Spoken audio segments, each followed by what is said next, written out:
Olá pessoal, oração da madrugada. A Bíblia nos ensina a orar, ela diz orai sem cessar. E eu estou aqui nesta madrugada, agora são 4 horas e 31 minutos, para orar especialmente por você. Orar pela igreja e também orar pela sua vida. As minhas experiências de oração com Deus têm sido uma das minhas maiores motivações, é estar na presença de Deus em oração com alegria e muita satisfação. Então, a oportunidade de oração nesta madrugada é para você, para que você possa se apegar, para que você possa orar comigo e venha ter vitória sobre as lutas, sobre o pecado residente e sobre toda sorte de tentação que vem sobre a sua vida. É com oração que nós superamos todas as lutas. Aproveite esta oportunidade que Deus está dando a você, oportunidade de oração. É muito bom começar o dia já com oração. Jó se levantava de madrugada para orar. Ele orava pelos seus filhos e ele tinha este hábito de oração na sua vida. Jesus Cristo orava até altas horas da noite. Nós temos exemplos bíblicos para nos inspirar a orar também. Compartilhe este vídeo para que outras pessoas possam orar também comigo. A minha oração desta madrugada vai continuar sendo com o Salmo 105. Este salmo é maravilhoso, hoje dos versos 23 a 25. Então Israel entrou no Egito e Jacó peregrinou na terra de Cã. Deus fez sobremodo fecundo o seu povo e o tornou mais forte do que os seus opressores. Mudou o coração dos egípcios para que odiassem o seu povo e usassem de astúcia para com os seus servos. Esse texto aqui tem muito a dizer, tem muitas coisas aqui para serem desmistificadas, muitas coisas para serem ensinadas da maneira correta. O primeiro rei de Israel, o primeiro governante da nação de Israel, não se preocupou, por exemplo, com a Arca da Aliança, o objeto do tabernáculo que representava a presença de Deus na nação. Saul não se preocupou em trazer de volta a Arca da Aliança, que há muito tempo estava com os filisteus. Nem mesmo ele se preocupou com a possibilidade de trazê-la de volta, considerando que estava com os filisteus. E os filisteus já estavam começando a ficar insatisfeitos com a Arca da Aliança no meio deles, porque estava trazendo problemas, estava trazendo pragas para a nação dos filisteus, estava trazendo morte, estava trazendo vários problemas para os filisteus. E Saul nem mesmo se preocupou com a possibilidade, desejou que a arca fosse trazida para a nação de Israel. E o rei Davi agora começa a corrigir. Um dos primeiros trabalhos de Davi foi exatamente providenciar, trazer a Arca da Aliança para a nação de Israel, o lugar que ela nunca deveria ter sido tirada, e animou o povo para conduzir a Arca da Aliança, os oficiais, os levitas, para conduzirem a Arca da Aliança da maneira correta, depois de uma tentativa fracassada, porque também não fez exatamente como deveria ser feito na primeira tentativa e teve problemas. Depois ele procurou se informar e fez o transporte da maneira adequada, da maneira bíblica, da Arca da Aliança para a nação de Israel, para Jerusalém, a cidade que o próprio Davi escolheu para que a Arca da Aliança fosse ali colocada, o tabernáculo fosse montado e assim o povo pudesse adorar a Deus de maneira pública ao Senhor nosso Deus. Compôs hinos e o Salmo 105 é um belo hino que Davi compôs para que o povo pudesse colocar diante de Deus e adorar o Senhor publicamente na presença de todo mundo. Depois de algumas complicações no primeiro transporte da Arca da Aliança, a segunda tentativa foi bem sucedida e o povo todo se alegrou. Davi organizou o culto nacional, designou os levitas, né? Os levitas eram as pessoas da tribo de Levi, que era responsável pelo serviço sagrado, pela religião, digamos assim. Asaf, por exemplo, foi escolhido para ser o responsável pelos músicos, pela música em geral. Ele era o chefe e ele dirigia os cânticos, era um tipo de maestro.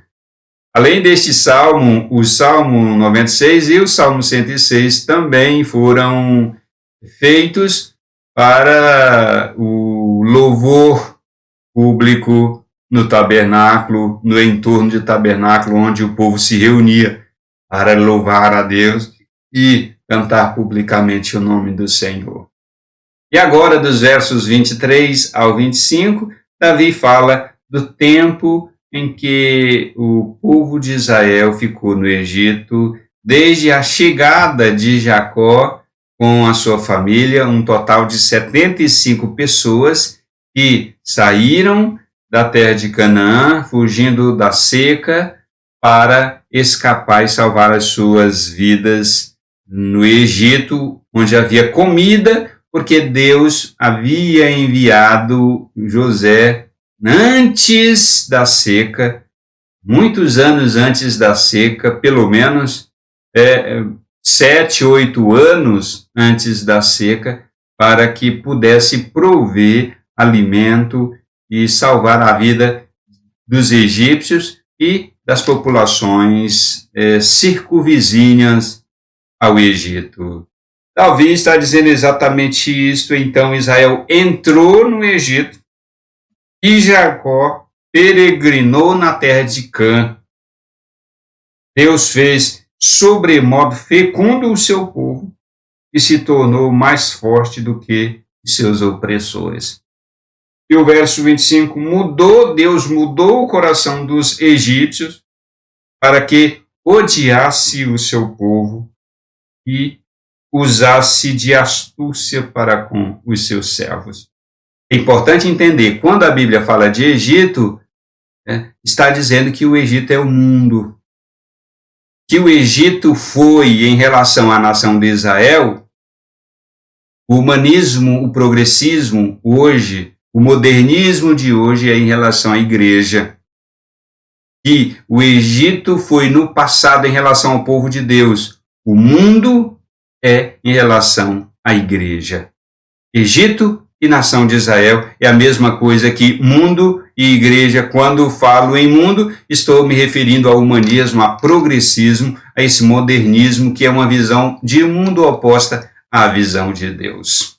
E aqui eu faço algumas aplicações. Primeira aplicação, Deus usou o Egito como seu instrumento. Deus usou o Egito como um instrumento para o bem do próprio povo de Deus.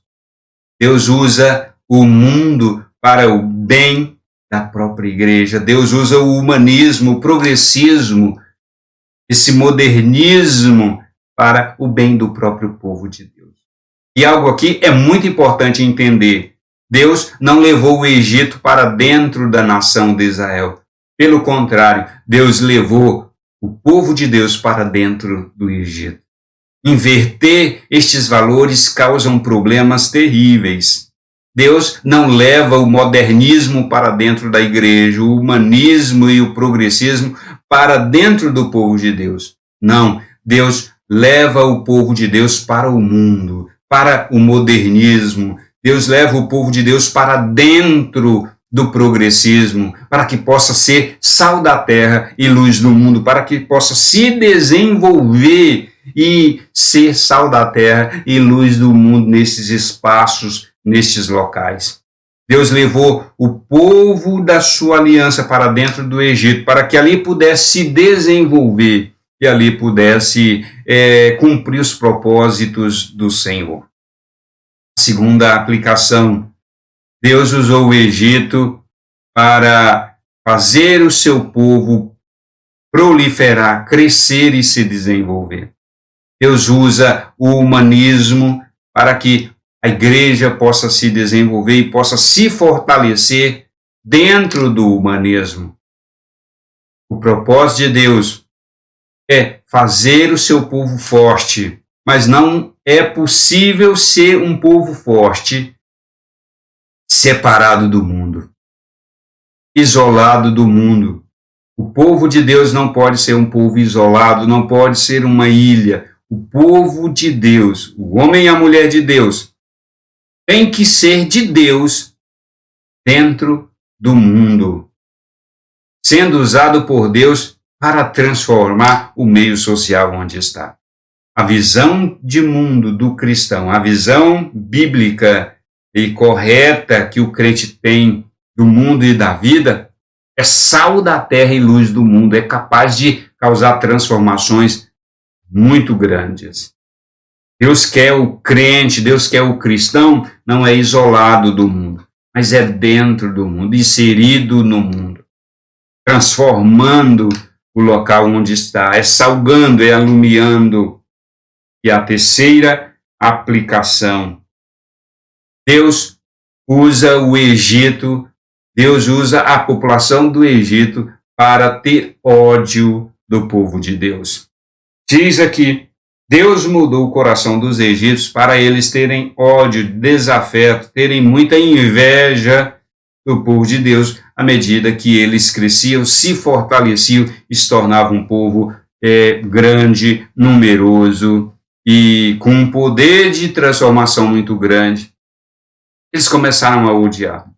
Deus usa os progressistas, os humanistas, os modernos para terem raiva dos cristãos. Eles chamam de fundamentalistas, são os cristãos fundamentalistas, são os da Bíblia, os fundamentalistas bíblicos. Eles não gostam, eles inventam todo tipo de astúcia e de males para prejudicar o povo de Deus. Eles querem neutralizar e apagar a força do cristianismo bíblico, dos cristãos verdadeiramente bíblicos, dos conservadores, ou seja, que conservam os valores da palavra de Deus. Eles querem neutralizar porque eles não suportam a verdade das Escrituras, como elas são desde o começo, incomoda os modernos, incomoda os humanistas, os progressistas, esse pessoal todo que não gosta da palavra de Deus.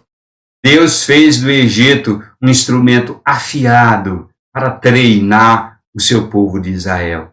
Deus usa o humanismo e modernismo para afiar a igreja do Senhor. É instrumento de bênção para o próprio povo de Deus. Vocês que são cristãos verdadeiros precisam compreender que serão odiados pelo mundo. O mundo vai odiar vocês. Jesus Cristo disse, o mundo odiou a ele. Não vai ser diferente com vocês. Não pensem que vai ser diferente com vocês.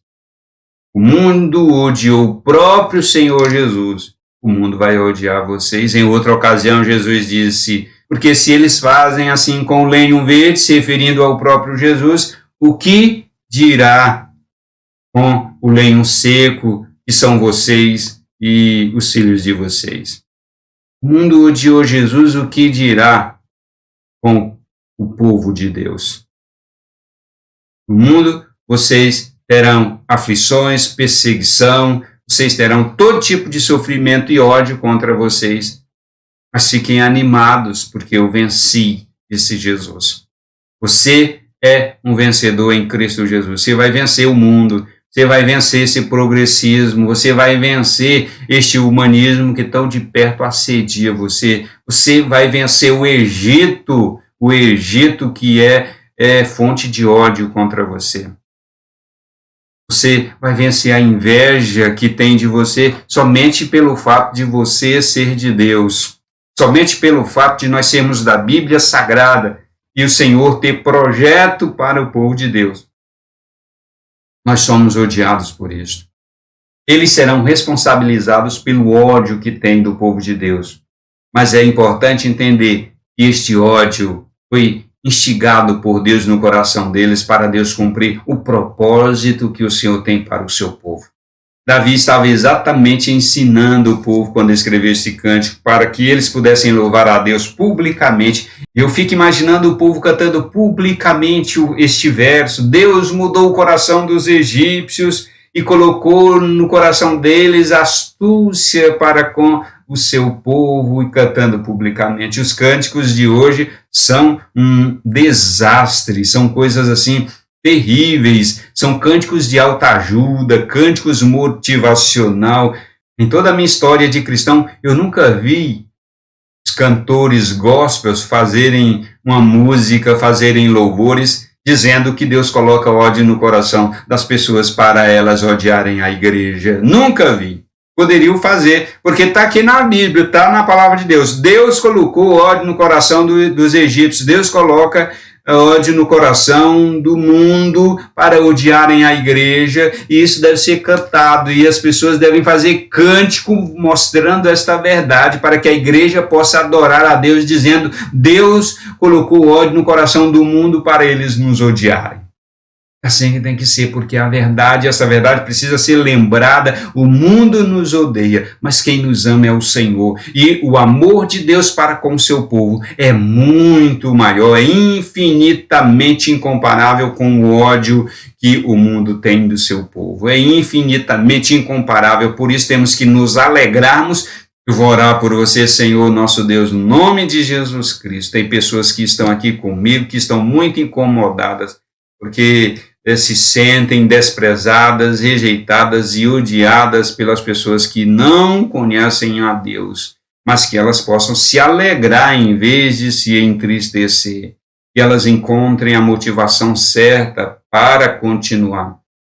Senhor, ajude as pessoas que estão aqui comigo a entenderem que se estão sendo rejeitadas por causa de Deus e da sua palavra, que não estão sendo aceitas, às vezes não estão querendo contratá-las porque são cristãs, às vezes não querem dar uma vaga de emprego a elas porque são cristãs, às vezes não encontram espaço em alguns meios da sociedade porque são cristãs, às vezes não desenvolvem um relacionamento porque são cristãs verdadeiras, cristãs da palavra de Deus, são rejeitadas e são colocadas de lado. Entendam que mais vale o amor de Deus por elas do que a aceitação do mundo em que elas tenham que abrir mão do Senhor. Ajude, Senhor, as pessoas que estão aqui comigo, suas famílias, para que se mantenham firmes no propósito. As bênçãos de Deus para o seu povo vêm em meio às lutas, vêm em meio às perseguições, vêm em meio ao ódio. E nós vivemos um tempo que as pessoas não suportam falar em ódio porque elas querem essa paz. Elas querem a paz entre todos, mas uma paz em que todo mundo fique no erro. Elas querem a paz em que todas as pessoas fiquem na lama. Elas querem uma paz em que todo mundo fique no mesmo nível, lá embaixo, no lamaçal do pecado, e ninguém fala de nada errado, ninguém fala que as coisas estão erradas, ninguém reprova o pecado. Elas querem esse tipo de paz. E elas não suportam a igreja de Deus falar de pecado, reprovar o pecado, reprovar as coisas nojentas e sujas. Elas não suportam, elas querem paz, e tem muitos cristãos que também querem esse tipo de paz.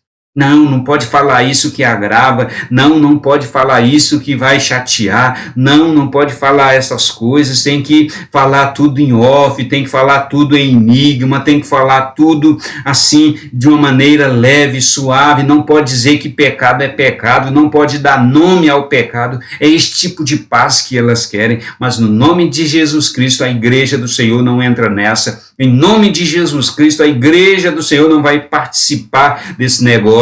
A igreja de Jesus, o povo de Deus, vai continuar sendo verdadeiro e autêntico, dizendo o pecado pelo seu nome e reprovando o pecado nome por nome, de A a Z. No nome de Jesus, abençoe sua igreja, abençoe seu povo, abençoe, Senhor, os seus servos, e abençoe todas as pessoas que estão comigo aqui nesta oração, para que sejam vitoriosas em meio ao ódio que o mundo sente por elas. Senhor, eu oro de maneira bem específica que o Senhor abençoe a Naimá Alves, que pede oração pelos seus filhos, Enoque e Gabriel, que fazem faculdade. E a educação formal no Brasil, meu Deus, está tomada, absolutamente tomada pelo humanismo.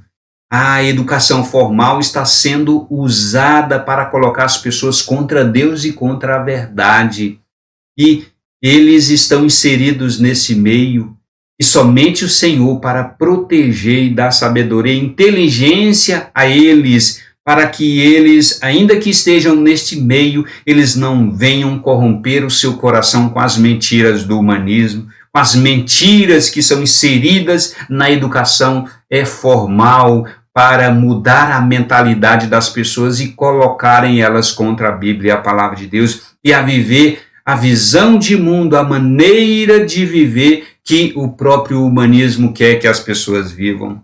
Em nome de Jesus, protege estes jovens, protege, Senhor, esses rapazes que estão inseridos nesse meio, mantenha neles a fé no Evangelho de Jesus Cristo e a fé na palavra de Deus, ainda que se utilizem da educação formal, ainda que estejam lá no meio, estudando, se formando, essa formação acadêmica, essa educação formal, mas que o coração deles não venha a ser comprometidos com este Baal moderno, com este Egito moderno, com esse humanismo que coloca as pessoas contra Deus. No nome de Jesus Cristo, eu oro. Amém. Compartilhe este vídeo para outras pessoas também orarem comigo. Deixe o seu motivo de oração aqui embaixo, que eu vou orar na oração da madrugada seguinte. E também deixe o seu like para engajamento do vídeo. A gente se encontra na próxima oração.